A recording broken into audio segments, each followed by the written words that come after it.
This Thing Called You by Ernest Holmes, Chapter 9. If you wish to know the truth about your business or your profession, know that it is an activity of good. It is an activity of your partnership with the infinite.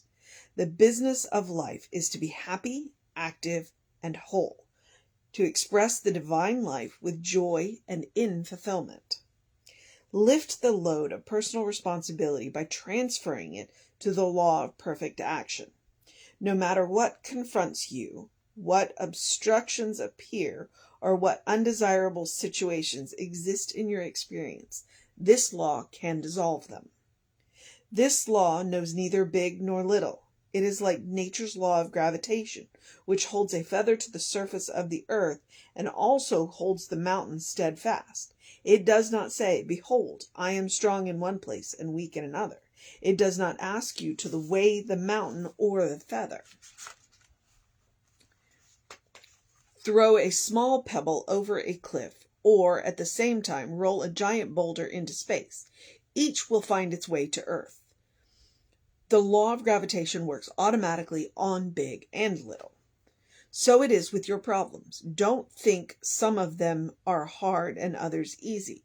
Shift the load of those which appear weighted as well as those which appear light into the law of action. Big and little are swallowed up in one comprehensive whole. Who can say that the blossoming of a rose in the desert is of less importance to the divine imagination than the building of an empire? You exist that divine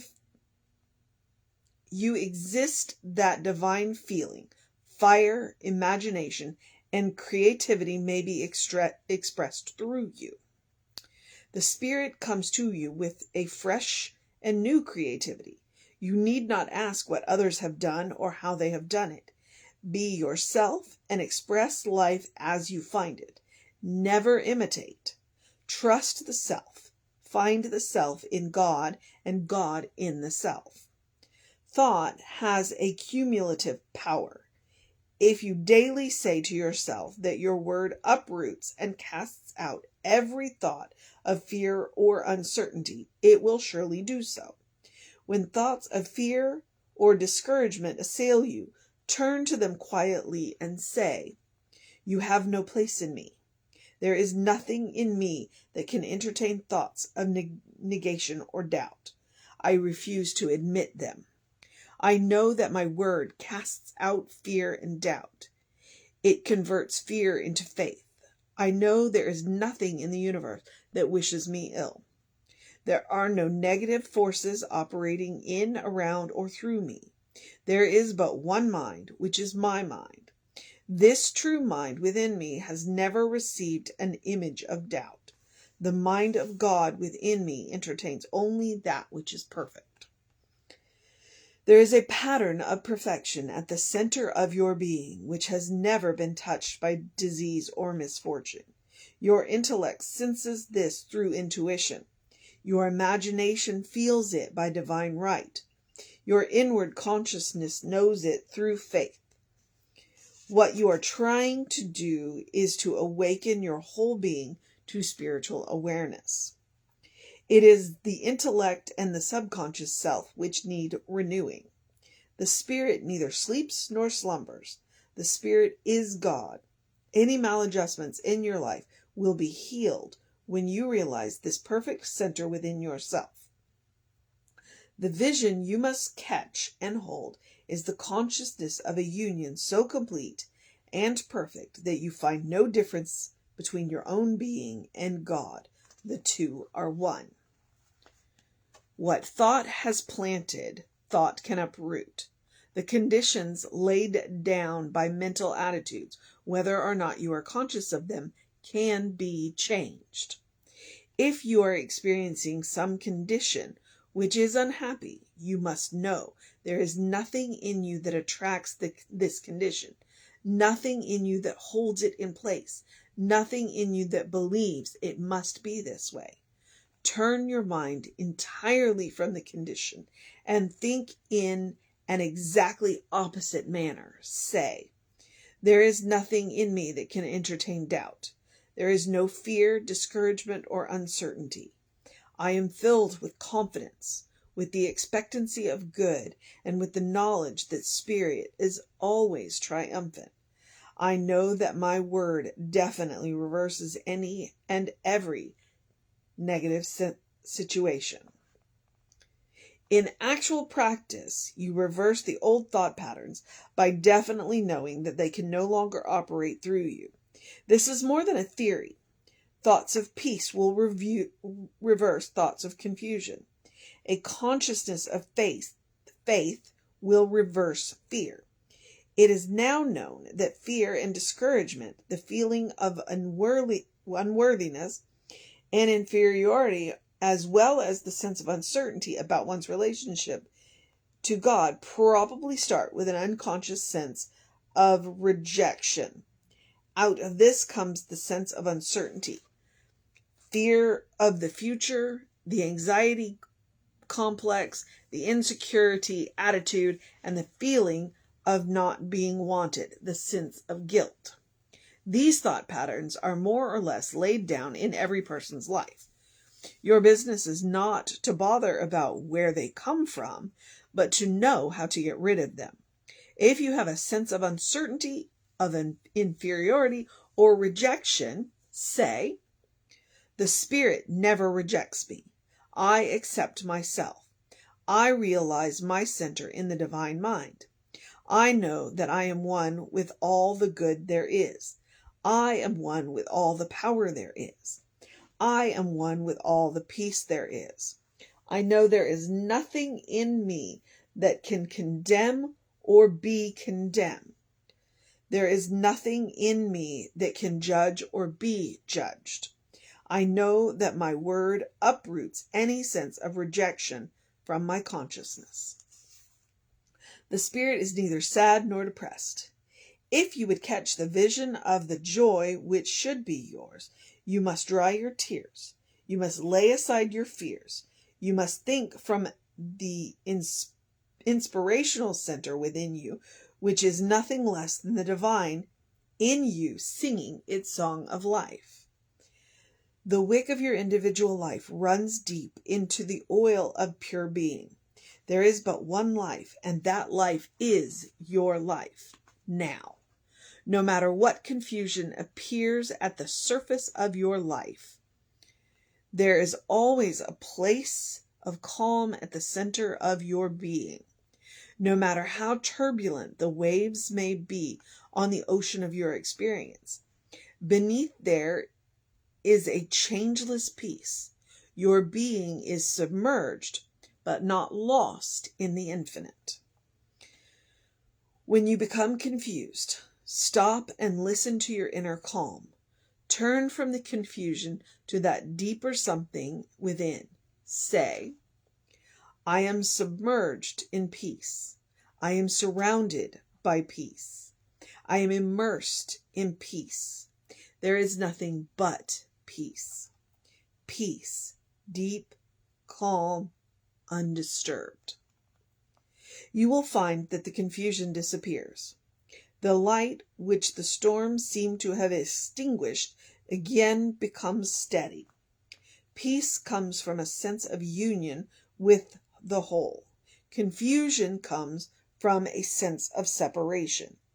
Confusion comes because you are looking only at the surface. If you put a straight stick in a pool of water and then ruffle the surface of the pool, the stick will appear bent. It is not bent, however, it is merely a disturbance at the surface of the water that causes it to appear bent. If you swim under water beneath the disturbed surface and open your eyes, you will see a straight stick. The bent stick really was only an illusion. So it is with confusion. It exists as a condition, but not as a reality. The mirage is in your own consciousness. If confusion comes, take your intellect and dive deep into your pool of peace.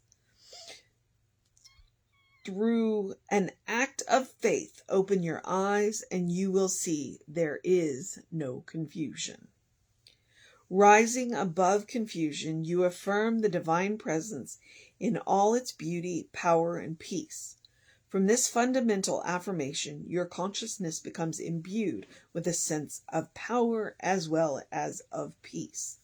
You are now in a position to turn to any specific condition of discord and, speaking with complete authority, to know that your word will reverse it. Say, the Spirit within me makes all things new. Every negative thought or condition is erased from my experience. I am aware of my union with God. I am conscious of my oneness with God, with life. I expect more prosperity, more happiness, more harmony than ever before. I walk in the joy of ever-increasing good. The spiritual genius of Jesus lay in his knowledge of spiritual laws. He dared to believe in the invisible source of his being and to trust it. He was not frightened by the storm nor by the fears of others. He could say peace to both. He was able to bring the calm of others to the surface. This is deep calling unto deep. It is God calling unto God. It is God answering God. Get it firmly fixed in your consciousness that just as there are laws of physics, there are spiritual and mental laws which act in an identical manner. Have confidence in the laws of mind and spirit and in your ability to use them.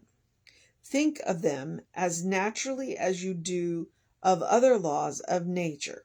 Say, I know that I am living in a universe of law and order, in a universe of pure spirit, of divine intelligence. I know that I am surrounded by and immersed in the mind of God. The mind of God is flowing through me. I live, move, and have my being in pure spirit. The mind of God is right where I am. It is ever available and always operating. Your meditation, consciously used for definite purposes, is a spiritual mind treatment. Your spiritual realization automatically acts upon the law of mind, which is around you and in you. You will recognize this as the secret of the prayer of faith throughout the ages. It is the secret of the effectiveness of all modern metaphysical movements. No matter what they call themselves, there is no one and only way to understand or use the law of mind. Realize that the divine presence is ever with you, that there is no place where you leave off and God begins. Here, in quiet confidence and calm peace, make known your desires. They are not prayers in the sense of petition. They are rather what Emerson called the thoughts of a jubilant and a beholding soul. When working for yourself, say, I am. When working for someone else, say, he is or she is. They are. When you say, I am, you are directing your treatment to yourself. When you say, he is, she is, or they are, you are directing it for someone else. Your affirmation, prayer of faith or treatment, will reach a level in your experience or in the experience of those whom you wish to help equal to the level of realization in your own consciousness when you make your affirmation. It is like water reaching its own level by its own weight. Say, I know that I live under the government of divine law. I know that I live in the presence of divine law. I surrender everything that seems imperfect to that which is complete and whole. There is no anxiety, no tension, no strain. There is no doubt, no uncertainty. I know that it is impossible for me to be separated from the kingdom of God which is within and around me. I live in this kingdom here and now. In this kingdom, there is peace, power, and plenty. Always feel that your treatment, your statement of truth, will meet any condition instantly, while at the same time being willing to work patiently until the condition is met. In each separate treatment or statement of truth, believe that the work is already accomplished. Your treatment is really complete when your entire subjective reaction complies with, responds to, or embodies the spirit and the meaning of the words you use.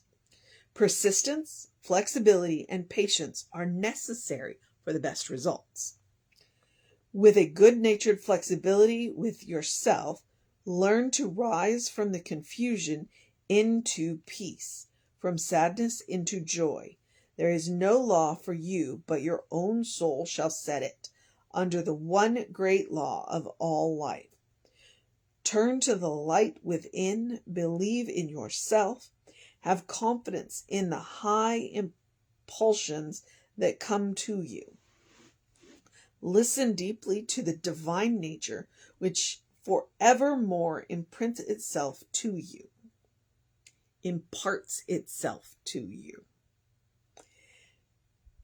Spirit is absolute, unlimited, and ever available. Spirit is right where you are. Spirit fills all space, flows through all form, creates everything, governs everything through love, controls everything through law, expresses life and beauty in everything. Say, there is one power, one presence, and one life. The living Spirit is right where I am, within, around, and through me. I am in Spirit. Spirit is in me. Spirit knows in me. Spirit sees through me, thinks in my mind, acts through my act. This wellspring of life flowing up through me knows no obstruction, no congestion, no imperfection. There is a pattern of perfection at the center of my being, a divine and heavenly pattern of wholeness. Every organ, action, and function of my being is spiritual. The Spirit is perfect in every part of my being. I live in peace, in joy, and in perfect life. Chapter 9, This Thing Called You, by Ernest Holmes.